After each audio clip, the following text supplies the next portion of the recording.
پاکستان کے لیے ایک اور قابل فخر لمحہ ہے جناب، لاہور سے تعلق رکھنے والے نوجوان سماجی کارکن جوشوا دلاور کو ڈفرینٹلی ایبل افراد کی فلاح و بہبود کے لیے نمایاں خدمات انجام دینے پر برطانیہ کے کوئین الزبتھ دوم common wealth trust 100 young leader award سے نوازا گیا ہے۔ جوشوا دلاور نے کم عمر سے ہی معاشرے کے محروم طبقے کی آواز بننے کا فیصلہ کیا، جو اکثر نظر انداز کر دیا جاتا ہے۔ ڈفرینٹلی ایبل افراد کے حقوق، ان کی تعلیم، روزگار، سماجی شمولیت اور جینڈر ایکویلٹی کے لیے ان کی مسلسل کاوشوں کو عالمی سطح پر سراہا گیا ہے۔ تو جوشوا سے ہی بات کرتے ہیں، اس وقت ہمارے ساتھ موجود ہیں۔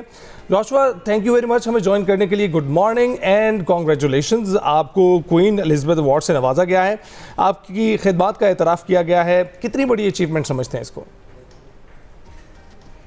Good morning everyone and thank you so much مجھے یہاں پہ بلانے کے لیے فار دس سیگمنٹ۔ یقیناً یہ بہت بڑی جو ہے وہ اچیومنٹ تھی، نہ صرف میرے لیے بلکہ ہماری قوم کے نوجوانوں کے لیے اور ایسے ینگ لیڈرز کے لیے، ایسے ہیومن رائٹس پہ کام کرنے والے نوجوانوں کے لیے جو کہ نہ صرف پاکستان میں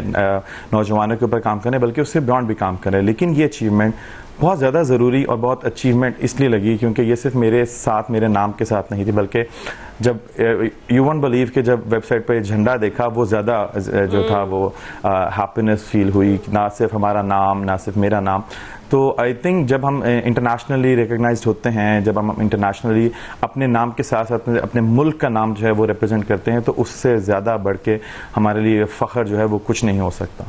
اور اس میں کمپٹیشن بہت بڑا تھا انٹرنیشنلی، اور آپ جیسے لوگوں کو پاکستان کا نام، پاکستان کا پرچم بلند کرتے ہوئے تو ہمیں اس سے بھی زیادہ فخر محسوس ہوتا ہے۔ ہمیں یہ بتائیے جوشوا کہ یہ جو جرنی ہے آپ کا، یہ شروع کیسے ہوا؟ مطلب کم ایج میں آپ یہ جو خدمت خلق ہے اس طرف چل پڑے، سماجی کاموں کی طرف چل پڑے، اس طرف رجحان کیسے ہوا؟ خصوصی طور پر یہ جو ڈفرینٹلی ایبل افراد ہیں، انہی کے لیے کام کو کیوں چوز کیا آپ نے؟ کوئی خاص وجہ؟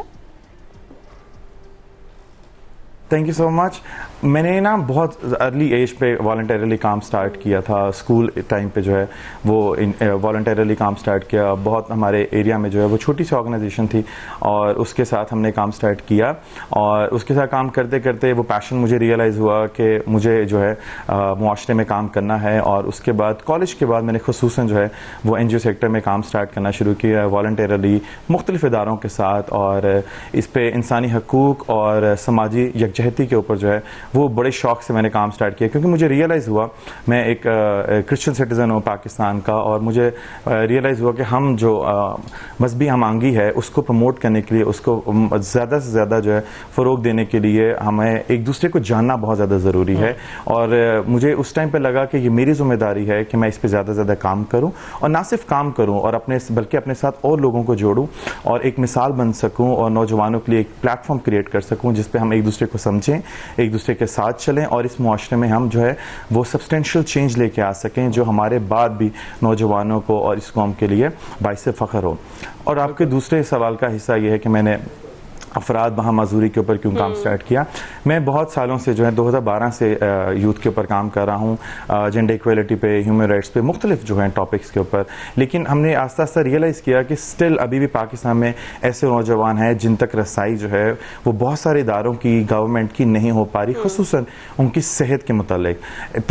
پھر ہم نے 2022 میں جو وہ چھوٹی سی ریسرچ کی کہ پاکستان میں ابھی بھی کون سی ایسی جو یوتھ ہے وہ نگلیکٹڈ ہے اور جو ریچ نہیں کی جا رہی۔ تو ہمیں ریئلائز ہوا کہ جو ہیئرنگ امپیئرڈ ہیں، ڈیف کمیونٹی ہے، ان تک ابھی بھی صحت کا پیغام، ان کے صنفی مساوات کا پیغام یہ اس طرح پہنچایا نہیں جا رہا۔ آف کورس کچھ ادارے، بہت سارے ادارے، گورنمنٹ ادارے تعلیم پہ کام کر رہے ہیں، لیکن اسٹل کہیں نہ کہیں ان کی صحت اور بہت سارے ایسے سوشل ایشوز ہیں جن کی انفارمیشن ان تک نہیں پہنچائی جا رہی۔ پڑے گی یہ بات کہ آپ جیسے نوجوان جو ہیں ہمارے ہیومن ریسورس کو بہتر بنا رہے ہیں، کہ یہ لوگ بھی جو ہمارے معاشرے میں کسی صورت کٹ جاتے ہیں ان کو آپ دوبارہ اس دھارے میں شامل کرتے ہیں، اس کے لیے تھینک یو ویری مچ۔ یہ بھی بتائیے گا کہ آپ نے پرائم منسٹر یوتھ کونسل کے رکن کے طور پر بھی کام کیے ہیں، تو وہ ایکسپیرینس کیسا آپ کے لیے؟ بالکل، میں prime minister national youth council کا حصہ بھی رہ چکا ہوں، ابھی ایلم نئے ہوں، ابھی نیو کوہورٹ جو ہے اس میں ہے، اور فخر کی بات یہ بھی ہے کہ اس میں میں جو ہے 33 لوگوں میں سے ایک تھا اس ٹائم پہ، اور میں اکیلا جو تھا اس میں ریلیجس مائنورٹیز کو ریپرزینٹ کر رہا تھا، تو یہ باعث فخر تھا۔ اور اس میں ہمارا بہت گورنمنٹ کے ساتھ انوالومنٹ تھی، پالیسی میکرز کے ساتھ انوالومنٹ تھی کہ ہم جو ہے ان میسیجز کو کس طرح پالیسی میں لے کے آ سکتے ہیں، اور پالیسی کس طرح نوجوانوں کی جو ہے اس کو ایڈریس کر سکتی ہے، خصوصاً افراد بہا معذوری نوجوان باہم معذوری کو, کیونکہ یہ بہت زیادہ ضروری ہے کہ ہم ان تک رسائی جو ہے پالیسیز کے لے کے جا سکیں, کیونکہ انفارچونیٹلی ابھی بھی پالیسیز جو ہے وہ سائن لینگویج میں اس کی کوئی مٹیریل نہیں ہے,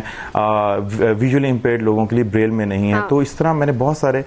PMYP کے ساتھ ساتھ بہت سارے اور بھی اداروں کے ساتھ وابستگی کی. ادارہ تعلیم و آگاہی کے ساتھ میں ابھی ہوں, اور اس میں بھی جو ہے ہم نے اسپیشل انٹرسٹ گروپ ایک پروجیکٹ میں آواز کے انڈر جو ہم نے بنائے, اس میں بھی ہم نے خواتین باہم معذوری کو انگیج کیا کہ ہم ان کو بھی انوالو کریں, کیونکہ اسٹل ہماری کمیونٹی میں اگین وہی والی بات کہ نگلیکٹڈ کمیونٹیز اور ہمیں بہت زیادہ ضروری ہے ان تک رسائی پہنچانا. اور اس کے ساتھ ساتھ ایک میسج میں لازمی اس میں ہائی لائٹ کروں گا, جوشوا آپ زبردست کام کر رہے ہیں اور ہمیں بڑا فخر ہے آپ کے اوپر, آپ جس طریقے سے کام کریں, ہم دعا کریں گے آپ اسی طریقے سے اپنے کام کو جاری رکھیے. آپ کا بہت شکریہ, آپ ہم سے بات کر رہے تھے. ابھی ہم بریک پر جائیں گے.